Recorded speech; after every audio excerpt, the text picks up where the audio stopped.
सर्दियों में paralysis attack से कैसे बचे, इसका क्या बचाव है? अनंत वक्ता किशन के डॉक्टर में आज चर्चा इसी की। स्वागत है आपका, मैं हूं पंकज उपाध्याय। आप देख रहे हैं अनंत वक्ता। सर्दियों के मौसम में खासकर महिलाओं में फेस पैरालिसिस के अटैक्स की संभावनाएं ज्यादा होती हैं। ऐसे में क्या करें, इसकी देखभाल कैसे करें, बचाव कैसे करें, अगर हो गया है तो इसका ट्रीटमेंट क्या है, इन सारी बातों पर आज की चर्चा चलेगी।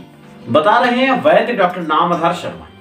अगर हमारे चैनल पे आप नए हैं तो सब्सक्राइब जरूर करें, क्योंकि ऐसे यूजफुल कंटेंट आपके लिए हम देते हैं।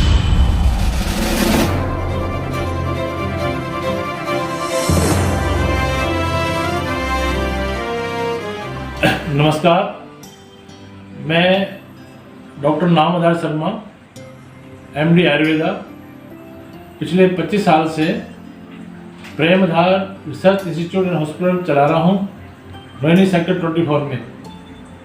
यहाँ पे ओपीडी और आईपीडी में जनरल वार्ड, सेमी प्राइवेट और प्राइवेट वार्ड मिला के 50 बेड का अरेंजमेंट है। आज हम बात करेंगे फेशियल पैरालिसिस के बारे में। फेशियल पैरालिसिस, जिसको हम आयुर्वेद में अर्दित बोलते हैं, इसमें क्या होता है कि पेशेंट का फेस जो है एक साइड से झुक जाता है। एक साइड की मसल्स और नर्व्स जो है काम करना बंद कर देती है, चेहरे पे टेढ़ा पड़ जाता है। अगर हम उसको ठीक से ऑब्जर्व करेंगे तो अगर धीरे से आंखें बंद करवाते हैं पेशेंट की, तो एक आंख हल्की खुली रहती है और एक आंख बंद रहती है। चेहरा भी एक साइड से नीचे लटक जाता है, होंठ भी लटक जाते हैं, और किसी किसी पेशेंट को स्वाद कोई चीज़ खाता है तो एक साइड से टेस्ट का भी नहीं मालूम पड़ता। इसको आयुर्वेद में अर्दित और एलोपैथिक मॉडर्न मेडिकल साइंस में फेशियल पैरालिसिस बोलते हैं। ये सर्दियों में लोगों को ज़्यादा होती है। हमारे पास इस टाइप के काफ़ी पेशेंट आते हैं, और मेल और फीमेल यानी आदमी और औरत के अगर हम कंपेयर करें तो फीमेल में, स्त्रियों में ये रोग ज़्यादा होता है। इसका सबसे मुख्य कारण जो होता है वो हमारा आहार और विहार है, क्योंकि सर्दियों में जो है हमारी जो डाइट जो है उसमें मौसम के हिसाब से थोड़ा सा खान पान में सुधार होना चाहिए, हैवी डाइट होना चाहिए, घी दूध वगैरह सर्दी को वायु को शमन करने के लिए हमें सेवन करना चाहिए।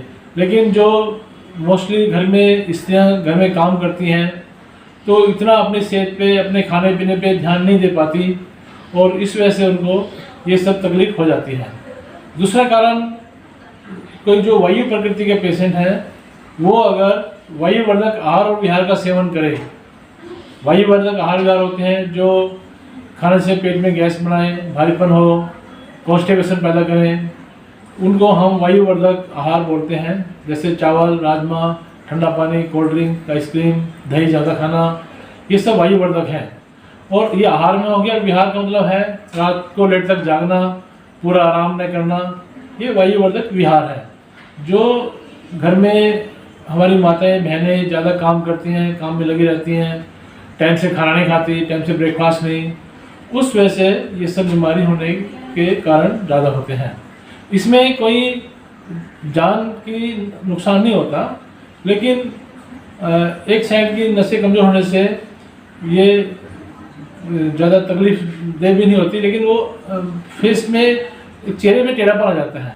तो इसके लिए हम ये समझते हैं कि सबसे पहले तो हमें मरीज़ का खाना पीना सुधारना चाहिए, उसको अच्छी डाइट मिले, ब्रेकफास्ट टाइम से हो और लंच टाइम से हो। हर 2-2 घंटे बाद में दूध है, दूध में बादाम का तेल डाल के लें और प्रॉपर डाइट लें, और उसको रात में कम से कम 8 घंटे का नींद बहुत ज़रूरी है। ये उसकी डाइट होनी चाहिए। साथ में हम उनको अखरोट है, बादाम है, ये उसको पहले पानी में भिगो के दूध में उबाल के उनको दें। साथ में पिंड खजूर है, अंजीर है, किशमिश है, मुनक्का है, ये अगर हम दूध में उबाल के देंगे तो इसमें उसको नरिशिंग ताकत मिलेगी, और ये इसमें काफ़ी हद तक हम इसको ठीक कर सकते हैं। इसके अलावा कुछ हमारी आयुर्वेदिक दवाइयाँ होती हैं जो एंटीवायु होती हैं, जो नर्वस सिस्टम को ताकत देने की होती हैं। इसमें सबसे अच्छी दवाई है वृहत व चिंतामणि रस। अगर हम एक गोली सवेरे शाम वृहत व चिंतामणि रस साथ में महावात विदंसन रस और वात जानकुश रस की साथ में लेंगे तो ये 15-20 दिन में हम इस बीमारी पे काफ़ी हद तक कंट्रोल कर लेते हैं। इसके साथ साथ में लोकल घर में ही पंचकर्म थेरेपी मीन जड़ी बूटी के तेल से फेस में मसाज करना और फिर भाप से सिकाई करना। नाक में नस्यम, इसको बोलते हैं नस्यम बोलते हैं। अगर हम बादाम के तेल की नस्यम नाक में डालेंगे तो इससे भी हम इस बीमारी को जल्दी से ठीक कर सकते हैं। कहने का अभिप्राय ये है, हमारा खाना पीना सुधारना चाहिए, कुछ मेडिसिन आयुर्वेदिक चलेंगी, कुछ पंचकर्म चिकित्सा जो हम घर में ही मैनेज कर सकते हैं, हमें अस्पताल में आने की जरूरत नहीं है, तो हम मैनेज कर सकते हैं। रोगी की उम्र 50 साल से ज़्यादा है तो उसमें ये बीमारी देर से ठीक होती है। तो उसके लिए हमें अगर घर में आप सब, जैसे मैंने अभी बताया है, ये सब काम करने के बाद भी उसको अगर रिमार्केबल रिजल्ट नहीं मिल रहा है तो हमारे औषधालय में आए, तो यहाँ पे हम बेस्ट से बेस्ट पंचकर्म ट्रीटमेंट देते हैं, दवाई देते हैं और आहार विहार का पत्ते का पालन करवाते हैं, जिससे ये बीमारी जो है 15 से 20 दिन में ठीक हो जाती है। इसके दोबारा ना हो उसके लिए भी हमें इसी पैटर्न पे खाने पीने का सुधार करना चाहिए। ब्रेकफास्ट टाइम से, लंच टाइम से, रात का खाना सोने से 3 घंटे पहले, सोते टाइम गर्म दूध, और मेंटली फिजिकली रिलैक्स रहें। चिंता, शोक, भय, दुख, डर, इससे वायु बनती है और इससे भी ये बीमारी होने के चांसेस ज़्यादा होते हैं। इन सबसे बच के रहें। नाक में रोज़ हम तेल लगाएं, कानों में तेल लगाएं, हेड मसाज करें, फुट मसाज करें, तो हम सर्दी से ही बच सकते हैं और इस बीमारी के उस प्रकोप से ही बच सकते हैं। अच्छी कंपनी का प्योर तिल का तेल आप लें बाजार से, उसको हल्का लूक वार्म, जितना भी आप आराम से पी सकते हैं उतना गर्म करें और उसको मुंह में भर लें। ऐसे मुंह में भर लेंगे और इसको बोलते हैं गंडूस धारण करना। इससे क्या होगा, इसको मुंह में तब तक रखना चाहिए जब तक आँख से पानी आना स्टार्ट ना हो जाए। अगर आप इतना नहीं रोक सकते तो जितना भी मैक्सिमम रोकेंगे तो तिल के तेल को मुंह में गंडूस धारण करके उसको जब भी आपको लगे कि अब ये बर्दाश्त से बाहर है तो उसको हमें निकाल देना चाहिए। इससे क्या होगा, जो आसपास की कान के आसपास के नर्व्स हैं उसको ताकत मिलती है और इससे बीमारी जल्दी ठीक हो जाती है।